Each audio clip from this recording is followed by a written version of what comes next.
Now, is the next speaker in the room Mr. Klaus Zinser? You're here. And, you know, I'm happy to give the floor to you, but please try to be as precise as you can since we are running short of time. It's petition 1229, 2013, Klaus Zinser. This petition will be jointly presented within 5 minutes. Good afternoon. First, I would like to quote the UN Convention on the Rights of the Child. Article 9, Part 3. States parties shall respect the right of the child who is separated from one or both parents to maintain personal relations and direct contact with both parents on a regular basis, except it is contrary to the child's best interest. Article 10, Part 2. A child whose parents reside in different states shall have the right to maintain on a regular basis, save in exceptional circumstances, personal relations and direct contacts with both parents. Okay. Now I wish to discuss exequatur. I want to give 3 documents to the petition chair and to the European Commission. Document number 1, a Maltese court document registered under Brussels 2A, 2201-2003 in the UK family courts, which means let it be executed from March 2012. Document number 2, I applied on the 1st May 2012 for a warning notice to be attached to the Brussels 2A recognized contact order. This matter was listed for a hearing on 6 June 2012 and led to an administrative process in the courts where several court hearings took place and the result being no contact. During one of these court hearings in front of Mr. Justice Mostin, in response to my question about implementing the Brussels 2A order, his response was, "It is up to you to organize it." Later I sent a notice to the respondent via her solicitor that I was coming to UK to implement a court order for contact with the help of a UK court-registered independent social worker, name and CV supplied. Whilst I was flying to the UK to meet the independent social worker, the mother's taxpayer-funded legal team asked the High Court legal team in the UK to have my Brussels 2A court order removed. Document number 3.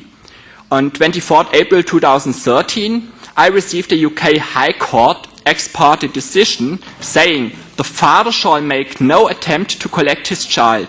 This order was made without any evidence from the father or any allegations being made against either party. The UK taxpayer has paid approximately £180,000 to the mother's legal team, leading to a total reversal of the contact order. The father was litigant in person throughout these proceedings due to having exhausted his funds and did not receive any legal aid. I request the EU Ombudsman, Emily O'Reilly, to review both of my requests to the EU Commission in 2010 and in 2013. And also I would like to ask, has the EU Commission ever done an investigation into UK non-compliance with international binding orders which were made in the best interest of the children? As a result, I have not had direct contact with my child since he was brought to UK in 2009. Now, Vincent. Thank you. Mr. Zinser has demonstrated to the UK family courts its refusal to comply with internationally binding High Court orders. I am Vincent McGovern, Chair of the Central and North London branches of Families Need Fathers. I have had 4 Ombudsman's investigations with findings in my favour, 2 parliamentary against all of the children's services in the London Borough of Brent and the court-appointed CAFCA service. And a good example of systemic failing at local and national level is the MARIC process, Multiple Agency Risk Assessment Conference, whereby, I have this under Freedom of Information, half of all parents of children denied access to this service because of their gender. This obviously means that a large portion of children's services in the UK are ideologically and financially incentivised, backdoor social engineering, to determine that the father quite often, even if he's a primary carer, will be rapidly removed ex parte without seeing the evidence from looking after his children. By the time he deals with that evidence to lengthy court proceedings, the contact is quite often damaged or destroyed beyond repair. Karen Woodall, a director of the Family Separation Clinic, part of Europe Limited, in support of me being here, says, "The UK appears to be following a path of empowering children to make their own decisions about whether they have a relationship with a parent after separation. The Children's Commissioner for England has endorsed proposals that children are best placed to make these decisions, and CAFCAS, the court body charged with working with separated families in England and Wales, has developed practices which uphold decisions being made by children as young as 8. I have documentary evidence of a 3-year-old child being regularly cross-examined by a social worker in Brent as to his opinion on a court order. This is a problem which appears unique to the UK within Europe, and which is at the root of the high levels of intergenerational family breakdown, the high levels of fatherlessness, and the problems associated with it, such as teenage pregnancy, drug use, jailing behaviour, so on and so forth. As such, it is a concern of the European Parliament because the needs of children from separated families in the UK are being ignored at an institutional level, at local, national and international level in the UK, which is leading to systemic failings in supporting positive outcomes for these children. I ask this Commission to organise a fact-finding investigation into systemic failings in UK family courts at local, national and international level. Thank you. Thank you very much. I would like to give the floor to the Commission present. I believe it's Joanna Sterdinska. Thank you, Chair. I would also like to thank for giving me the floor and the opportunity to comment. And if you allow me, I would like both to comment on the petitioner's complaint, but also more generally on the revision of Brussels II regulation, an issue that comes in the discussions throughout today's meeting. Now, speaking about the petition at hand, it seems to us that the petitioner raises principally 2 issues. One is the non-enforcement of the Maltese order from 2011, and secondly, the issue that comes also from the documents submitted so far is also the issue of the jurisdiction of the UK courts to decide on the matters relating to parental responsibility over petitioner's child. We had this petition discussed at the last meeting, and we had a chance, also thanks to the letter sent directly to the Commission, to reassess and look again at the documents submitted so far to us. And from the documentation we have, it appears that indeed the Maltese order, which has been registered in the UK, by the decision of the High Court Justice, the court asked the petitioner to make an appropriate application for the enforcement. And we also read from the following judgment that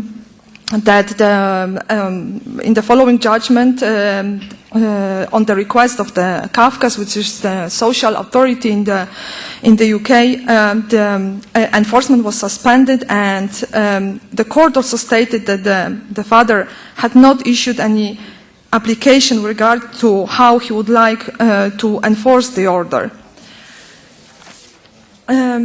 Secondly, the issue of the jurisdiction, which comes also from the documentation submitted by the petitioner, we looked also again in line with the provisions as set in the Brussels IIa regulation.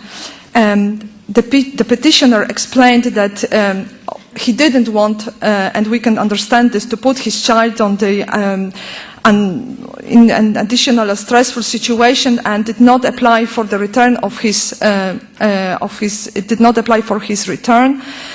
So after more than a year, the English courts took over the jurisdiction on the substance, and they have restarted the proceedings concerning the custody and access rights.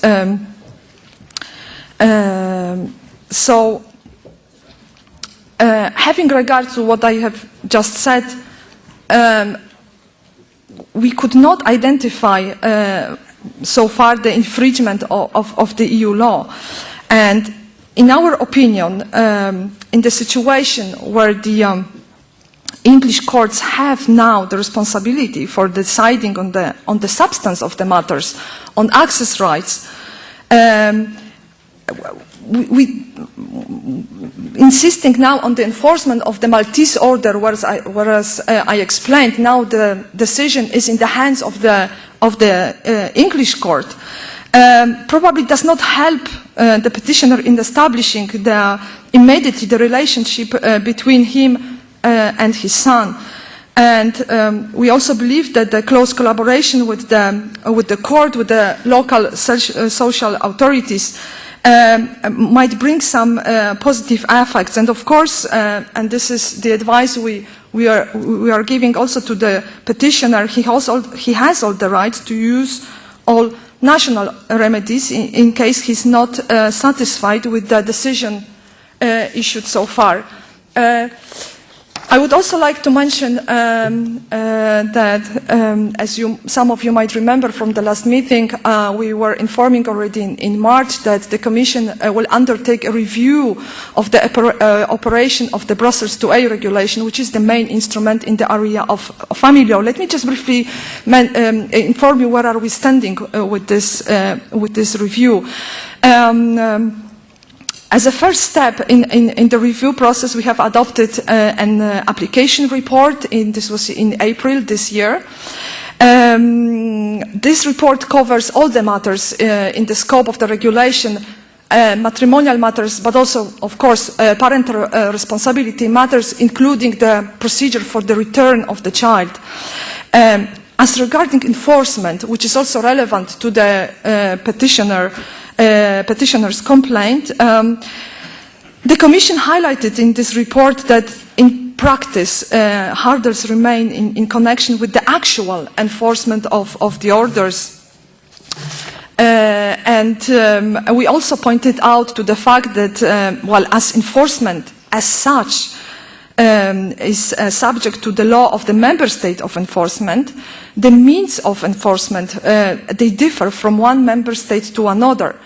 And we have also concluded that this may lead, and we see this from the number of complaints, to the situation where parents simply face problems at this final stage, and probably the most important one of having the order enforced. Let me also say that in order to explore more comprehensively the matters identified already as a first in the report, the Commission carried out the public consultation during the summer. We are currently looking at the contributions received. There are some 200 contributions. We are very pleased with the number and also with all the responses, not only from the professionals, but also from the parents informing us about practicalities, so to say, so the problems with the application of the regulation from their perspective. So we are now also undertaking a further policy evaluation of these existing rules and the impact on citizens. And we aim to present a proposal for a revision of the regulation in the course of 2015. And I can say already today that most probably the issues addressed in the petition will be also covered in the amendment of the regulation. Thank you. Okay, that is very good to know. Thank you for having informed us on this very important matter. Really. Now I open the floor for discussions, and I only have one. And I would like to actually close the list after Mr. Wieland has intervened, because we have a very big issue to solve before the end of this meeting. Mr. Wieland, the floor is yours. Ja, und ich habe zunächst eine Frage. Thank you. First of all, I have a question for the Commission representative.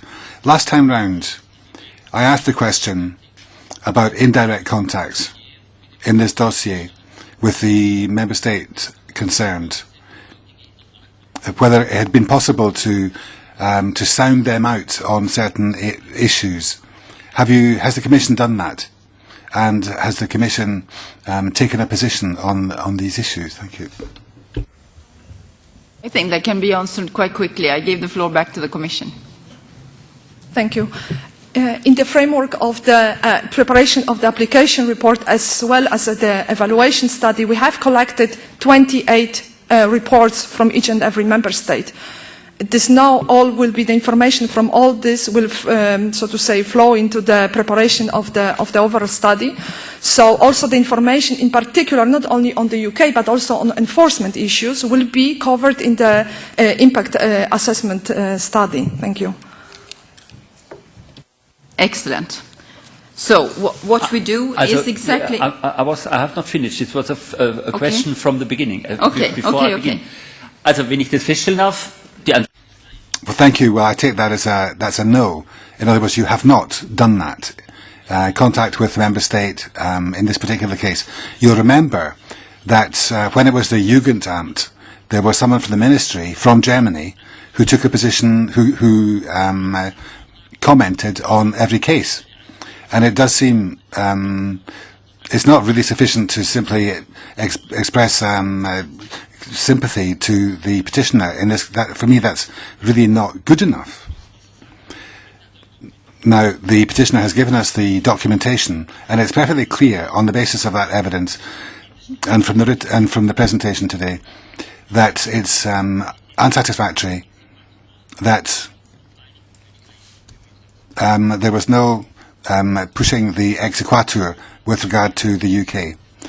After a year, the child can be deemed to be a resident in the UK, giving jurisdiction to the British courts.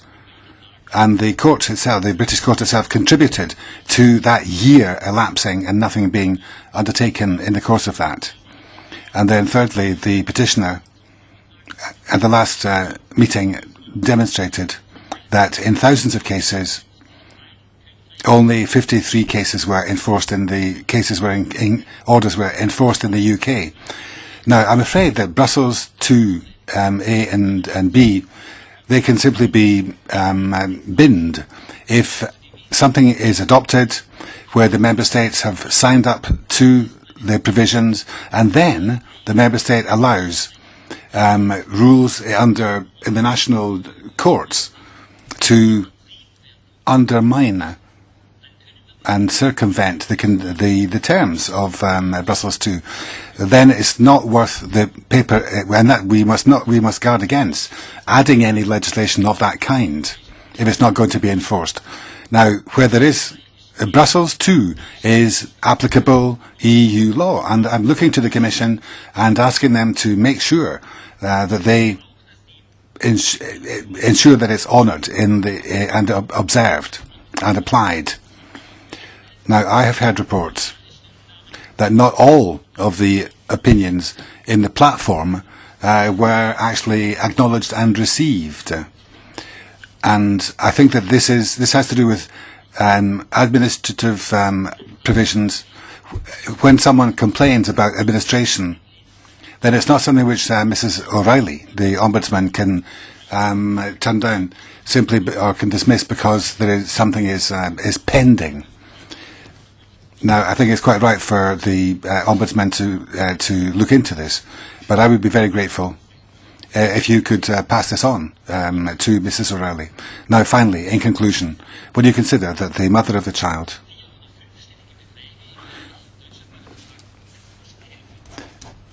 received 4 or 5 digit amounts of money for legal assistance, whereas the petitioner has used his own resources and had to go to associations and has not received any assent from anyone, then I'm wondering whether the principle of a fair trial, has not got lost somewhere along the way. I think we should keep this petition open, and I hope that from the Commission that they'll show more involvement, more dedication, even if it's a big member state,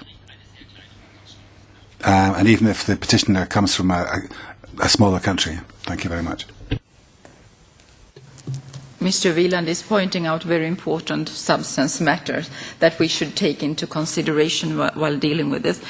Would you, by 1 or 2 sentences, just wrap this up so that we can move on? I give the floor back to you, just very, very briefly.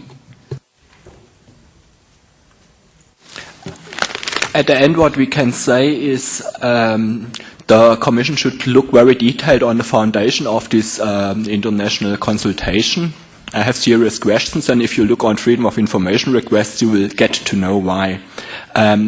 Coming to UK, very simple answer is enforcement in UK is not possible at any level. Thank you very much for your very prompt reply.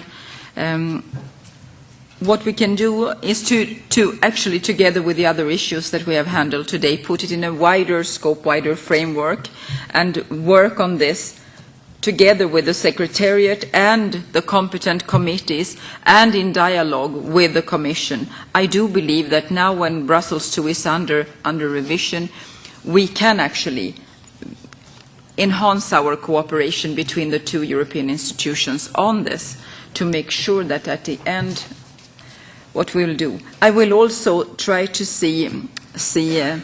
McGuinness on this, if it's the will of, since she is the Vice President responsible for this kind of affairs about children, it would be appropriate that we meet and discuss this with her, as proposed by Mr. Wieland. This is the only way that I can think of now, but we'll definitely keep the petition open and try to look into every possibilities to come to grips with it. Can we now move on? Nur ganz kurz, kann ich es als vereinbart? Thank you very much. Can we take it then that, given the fact that new arguments have been put onto the table, can we take it that the Commission is going to take this up with the member state concerned? We need to have some kind of follow-up minuted. I take that as granted. We are going to invite Mr. Timmermans to come here.